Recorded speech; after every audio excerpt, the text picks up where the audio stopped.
नमस्कार, मैं naturopath doctor Ranju. Holistic health solution में आपका स्वागत है। आज मैं ब्रह्मचारिणी द्वितीय दुर्गा की जो हम आराधना करते हैं उसके बारे में बताएंगे और इससे हमारे शरीर में क्या स्वास्थ्य लाभ होता है और तीनों ही तरीके के सूक्ष्म स्थूल और कारण तीनों ही लाभ मेरे को कैसे प्राप्त होता है इसकी साधना से।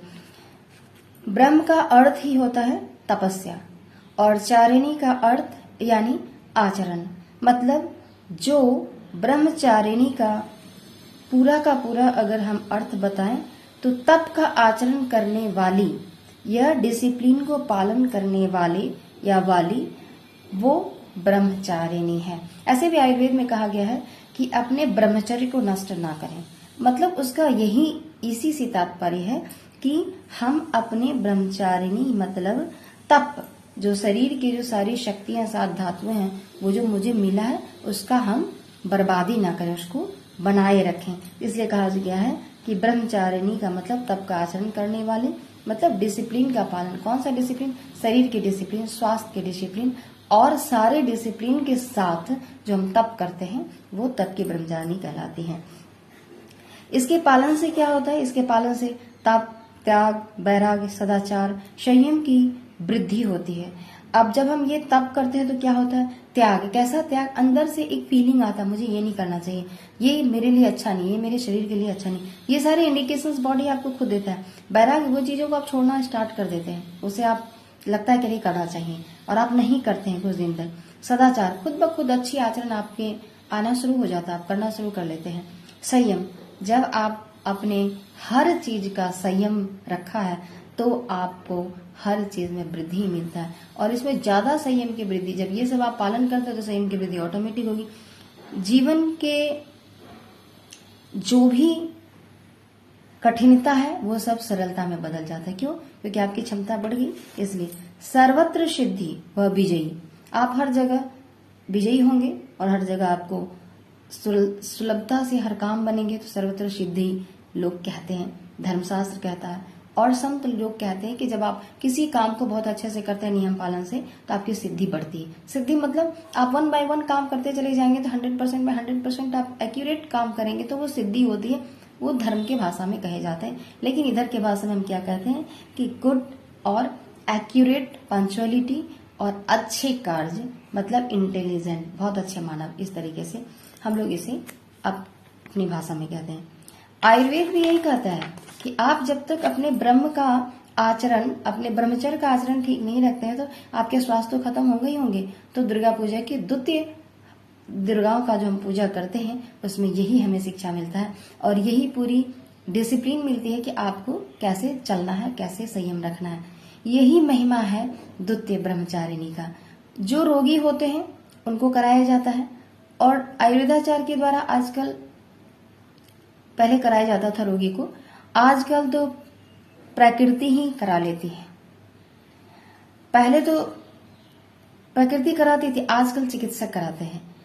तो ये बिल्कुल बदल चुका है, उसे हम फिर से अपनाएं और पहले के सिस्टम में आ जाएं तो ये हमारे स्वास्थ्य को बहुत बड़ा लाभ मिलता है और हमारे जो इम्यूनिटी सिस्टम बोलते हैं वो कभी कम नहीं होगा। दवाई लेने की जरूरत नहीं पड़ेगी, अदर किसी चीज को पालन करने की जरूरत नहीं पड़ेगी। ऋतु के अनुसार जब आप ऐसे व्रत उपवास करते हैं तो हम लोग प्राकृतिक चिकित्सा में क्या कराते हैं, आप ज्यादा मोटे हो गए तो आपको हम लोग फास्टिंग थेरेपी कराते हैं। उसमें 21 दिन का होता है, 25 दिन का होता है, 7 दिन का होता है, 1 दिन का होता है। इस तरीके से एको उपवास, कठोर उपवास, इस तरीके के कराए जाते हैं। तो जब आप ऋतु के अनुसार व्रत करेंगे तो वो खुद ब खुद हो जाएगा।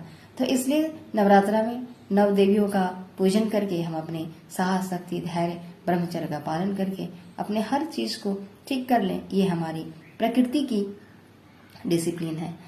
आज यह कैसे ऐसा गड़बड़ हो गया? आधुनिकता का कहर कहाँ आया, अपने स्वास्थ्य पे ढा रहा है। आया तो ठीक, हम ले लिए, हम उसे अपनाने लगे। प्रकृति को अपना लीजिए और आधुनिकता के जो पश्चिमी वातावरण है उसे हम छोड़कर अपने वातावरण, प्रकृति के वातावरण को हम ग्रहण करें तो ये सारे चीज खुद ब खुद आप देखेंगे, कब चलेगा पता भी नहीं चलेगा। और स्वास्थ्य आपके लिए आसान तरीका हो जाएगा। चिकित्सक, हॉस्पिटल, ये बड़ी बड़ी जितनी भी संस्थाएं और संस्थान बन रहे हैं वो सब आज कम ही पड़ रहे हैं। रोग की संख्या बढ़ती जा रही है, चिकित्सक भी कम पड़ रहे हैं, वैसे भी चिकित्सक नहीं मिल पा रहे हैं। तो प्रकृति को हम पालन करेंगे तो सब ठीक होना शुरू हो जाएगा। इसलिए अपनी प्रकृति, अपना स्वास्थ्य बनाए रखें। ये आपकी एक क्वालिटी, इंटेलिजेंसी होगी कि आप एक गुणवान हैं, पढ़े लिखे हैं, आप इसे मेंटेन कर रहे हैं। ये दुर्गा आपको सिखाती है ब्रह्मचारिणी। आप खुद का संयम और खुद के नियंत्रण प्रकृति के साथ करें, ना कि किसी चिकित्सक और हॉस्पिटल या किसी ऐसे वेदाचार को अपने जीवन को सौंप दें। यही सिखाया जाता है। तो आज हम अब दूसरी मंत्र की तरफ चलते हैं। यंत्र मीन्स ये शरीर, मंत्र मीन्स जो जो चीज हम करते हैं मंत्र के रूप में, गायन के रूप में वो मंत्र, और तंत्र उनके सारे सिस्टम। तो दूसरा मंत्र के बारे में हम चलते हैं जो ब्रह्मचारिणी के मंत्र हैं। आइए हम उसको एक बार सुनिए। दधानां कल्पद्माक्ष मालाकमण्डलो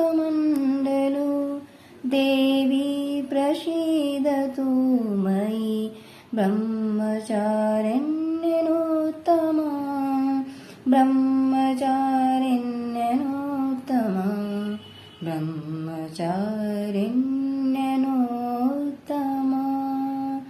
इस तरीके से मंत्रों में सारी बात, महत्व, महिमाएं, स्वरूप 2 लाइन में बता दिया जाता है।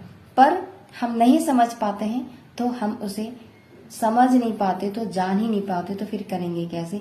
तो इसलिए वेद शास्त्र, छोटे छोटे पुस्तक में जो बताई जाती है जब आप अध्ययन करेंगे, इससे श्रद्धाएं जीवन का बहुत बड़े एक मार्गदर्शन का काम करती है। इसे जरूर करना चाहिए।